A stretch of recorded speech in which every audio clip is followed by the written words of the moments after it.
Suzanne est atteinte d'un cancer du sein. C'est le jour J pour elle. Pas de petit déjeuner ce matin, juste un café. Elle est attendue pour une intervention chirurgicale en ambulatoire.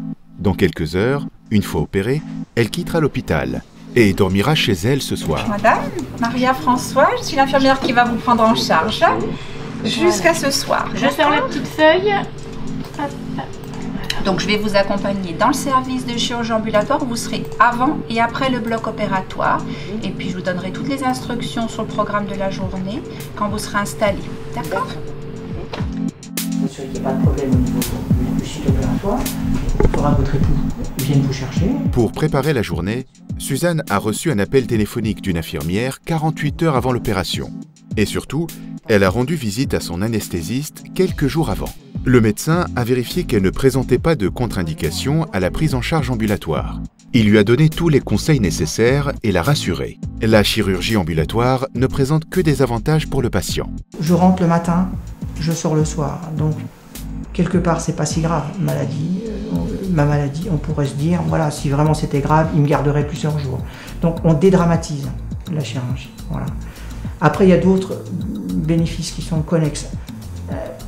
Dès lors qu'on éloigne les patients du secteur hospitalier, on les éloigne des germes, donc ils font moins d'infections au niveau du site opératoire. Ils font également moins, dès lors qu'ils sont chez eux, ils vont marcher, ils vont déambuler, ils vont avoir une vie la plus normale possible, ils font moins de thrombose veineuse profonde, de moins de phlébite après le. Voilà. Et puis ils vont se retrouver dans un univers bienveillant avec leurs proches, donc psychologiquement c'est un gros avantage.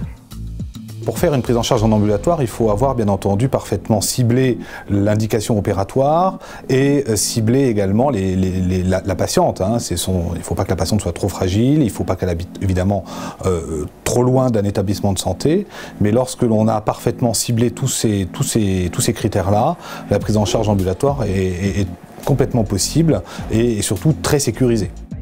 Première étape de la journée pour Suzanne, la radiologie. La tumeur étant de petite taille, le chirurgien a besoin d'un guide, un simple fil métallique qui lui servira de fil d'Ariane pendant l'opération.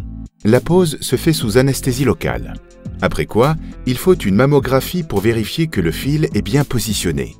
Et Suzanne peut déjà se diriger vers la deuxième étape de son parcours. L'injection dans le sein de quelques gouttes d'un produit isotopique va permettre de visualiser, grâce à une gamma caméra, la présence d'un ganglion témoin. Ce ganglion sentinelle sera retiré par le chirurgien et analysé immédiatement par le laboratoire du centre, afin de déterminer s'il est atteint par la maladie. On a fait les injections, 4 petites injections, on attend 15 minutes, on fait les images, on repère les ganglions sentinelles et on envoie le patient à M. Coutin. Mais pour l'instant, Suzanne est de retour dans sa chambre.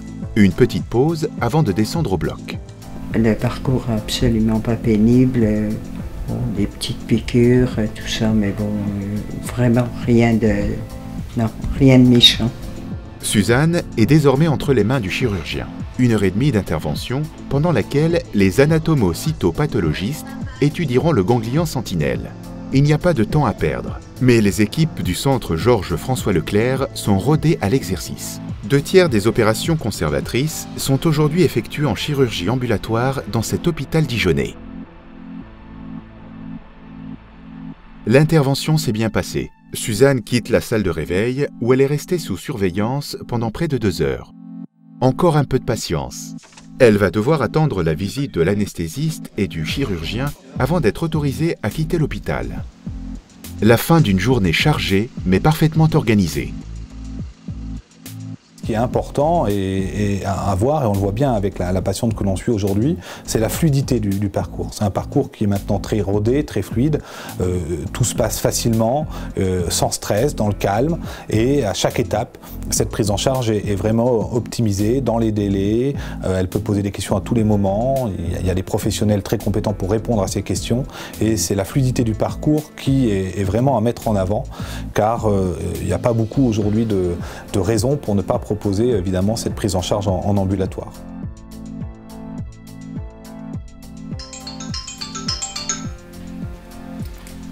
Oui, allô? Oui, bonjour.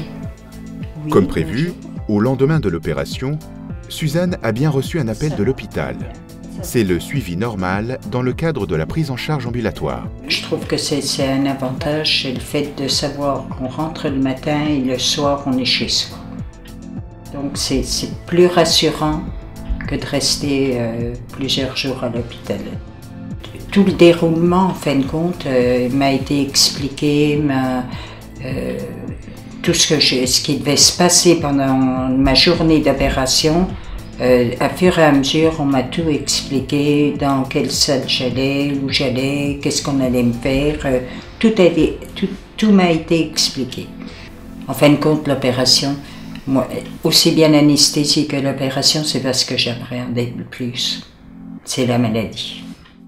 Suzanne fait désormais partie des 95% de patientes entièrement satisfaites de l'ambulatoire.